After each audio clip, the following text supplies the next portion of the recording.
The Canadiens scored a power play goal on Wednesday, and with any luck, they may even score another one. This is Hockey Inside Out.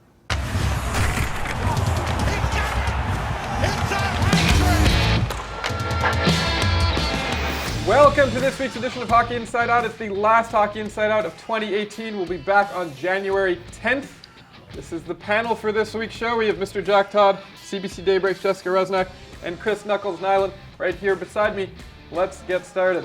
Someone needs to remind the Canadiens that power naps consist of 10 to 30 minutes tops.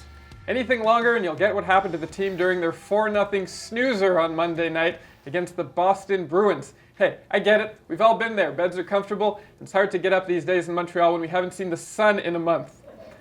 How would you explain the Canadiens' play during their 4-0 loss to Boston on Monday night?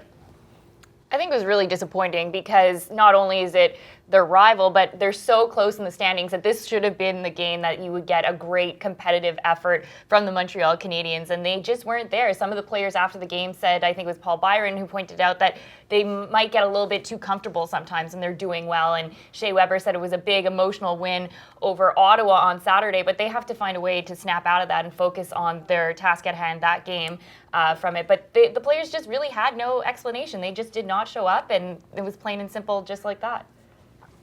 That's going to happen when you play 1,000 games a season. I understand that part. It was the timing that was so execrable. But I think it started with the turnover that ended up in the net. Those things, they just, all of a sudden your legs go. Okay, you know, I've been in, my sport was basketball, but I've been in games against teams you've beaten many times, and all of a sudden it seems like the whole court is tilted like this. Mm-hmm. You don't know why. Your rims are like this, theirs are the size of the ocean. It just are inexplicable nights, and if you ever find the key to really being able to resolve it, you'd make $1 billion a year as a coach, because it was mind-boggling. To me, it was, look, I played in a lot of these on both sides. I've watched a lot of these, and to me it was the worst performance by a Montreal Canadiens team against the Boston Bruins during that whole rivalry. Any game I've ever been involved in, any game I've seen. Now, what's the root cause of it? Listen, it's not that late in the season where they should be gassed. They did have a Christmas party the day before, and I wonder how big a victory that was Saturday night against Ottawa and what they did after that game, because for me to see that whole team, sometimes you've got a line or two not going, but the whole team was not going. Every player. There wasn't one that, I'm going to tell you, had a good game. And when the whole team is like that, it points to one thing to me, and I honestly, there was something else up, because there's no explanation for what they did other than the fact that it's the old 2-day rule. You go out and rip it up on a Saturday night, ooh, you're going to have trouble on Monday. Sunday, you'll be fine. You'll be fine on Sunday. You can fly. But Monday, you're done. And that's the only thing I could find for an explanation for that type of effort against their main rival since the beginning of time in the NHL. And it was pure misery to watch. And there can be no other explanation. So wait, you go partying on Saturday, and then Sunday you're okay?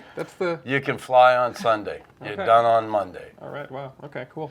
The Canadiens opened their 6-game holiday road trip with a 2-1 loss in Colorado. How important is this road trip for the team? It's a huge one.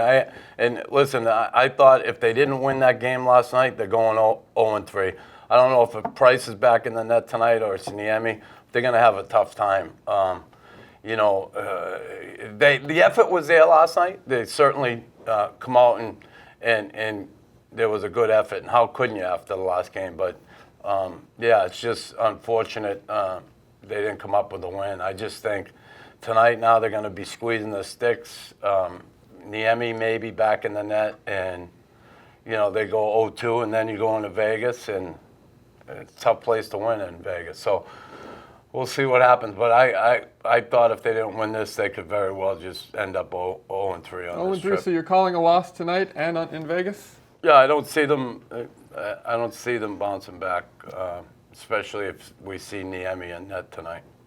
I think the timing of this road trip too, that I'm sure a lot of the players are focusing on the Christmas break to be away, have back-to-back games, the travel from Colorado to Arizona, that they really have to find ways to win these kind of games and come out of this road trip with some points, because it can then really hurt them in the long run and maybe even spiral into something more, that the confidence is taken away from them and they're going to have to try and regain that, which could be even more difficult.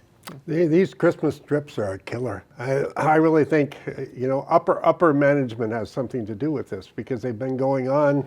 I remember covering them in the 90s, and they'd be going along about like this team kind of on the playoff bubble. They hit those 6 or 7 games at Christmas and just fall apart. It's a brutal thing to do to your team. Not all teams have long road trips, but having it sandwiched around Christmas is a mess. Okay.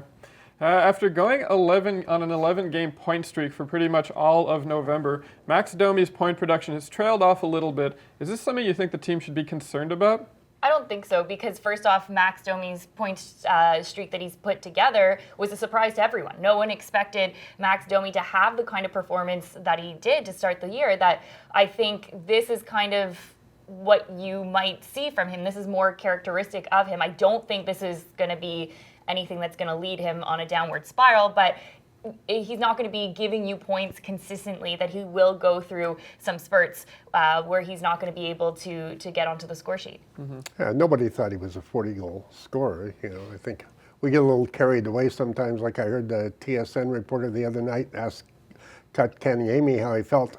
Now your goal scoring drought is over.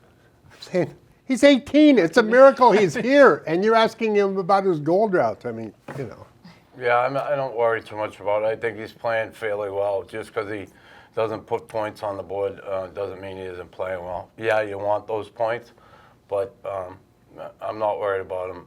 He's an intense player. He's a guy that has pride in his game. So, like all good players, you're going to have times it doesn't show up on the score sheet. And he's still producing. I mean, he went on an 11-game point streak, but he still had a game maybe 5 or 6 games ago where he had 3 points, and I don't think he's gone more than 2 games in a row where he hasn't put up a point at least. The Canadiens scored their first power play goal in 26 power plays, which is an impressive stat, maybe not for all the reasons they want it to be. Why hasn't Kirk Muller been able to fix the power play even after the return of Shea Weber, or did you like what you saw versus Colorado, and do you think this is the beginning of the end of their power play drought? I don't know. Kirk Muller, Claude Julien. Forget about Kirk Muller. It's Claude Julien. He's the head coach of this team. If the power play isn't working and he delegated that to Kirk Muller, well, you better straighten it out.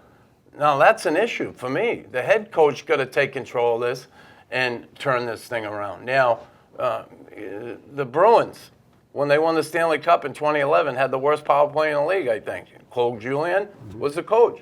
You have to take the responsibility for that, not push it on someone else. It's nice to get other guys' ideas, but he's got to turn it around. And certainly the makeup of the power play has some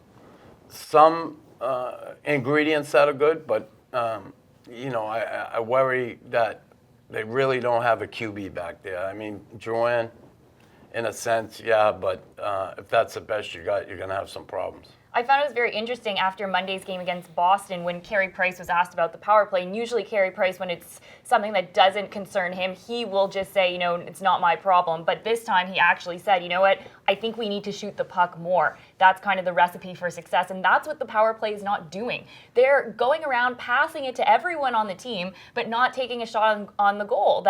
Take a shot, even if you don't necessarily have a lane, it might bounce off someone or put you in a different position and you might get a lucky goal. But if you're constantly passing it back and forth, that lucky goal is never going to happen.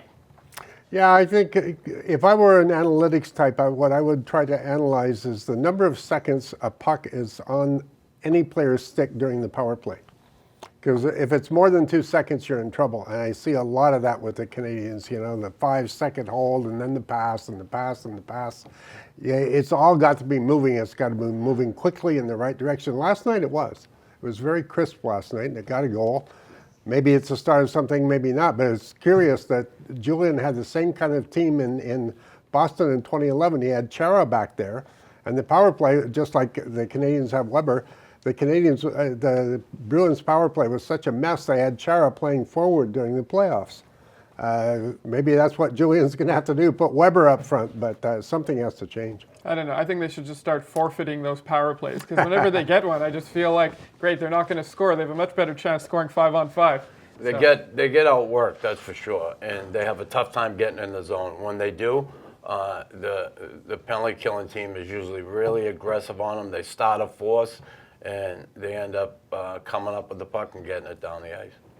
This season, Claude Julien has been rewarding his players based on ability and speed, and he's made no bones about benching veterans and sending them down to Laval. How much credit do you think Claude Julien deserves for the turnaround of this team?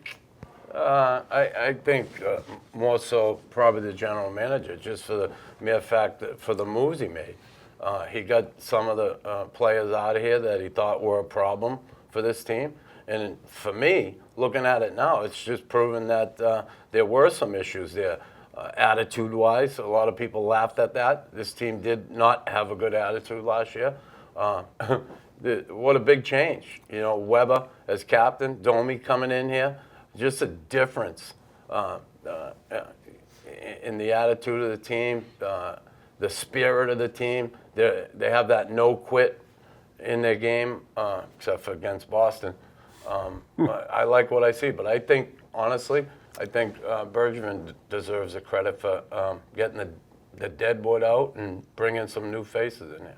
I think it sends a good message to the players on the team when Claude Julien, a coach who's known to favor veterans, kind of sent that message right away at the beginning of the season when Thomas Plekanec was a healthy scratch. That, you know, it doesn't matter how many years you've been playing the league. If there's someone that's better than you, I will go with them. Same thing with Carl Alzner. Yes, he was getting paid a lot of money, and you almost sometimes get the politics of hockey into it, that he's got this big contract, so we have to play him, but he wasn't helping the lineup. So to put him, up in the press box and letting some of the younger guys, I think it was really a wake-up call for everyone that you have to bring your best game because you could be someone who's scratched the next night. What I liked was that Julien picked up on what his GM started over the summer. Chris is right; those deals, what you shipped out and what you got, was a wholesale attitude shift. But Claude helped get it going by making it a high-energy team right off the start. He wanted high energy from the first day of training camp. And it carried over, got him to a third of the way through the season. I think the energy's flagging a little now, or maybe it's just the Shea Paré factor Saturday. But yeah. Okay, well, that is all for this week's show. What is the biggest reason for the Habs turnaround this season? Let us know in the comment section below. We'll be back on Thursday, January 10th. Have fun during the holidays. I'm Adam Susser, and I'll see you in the new year.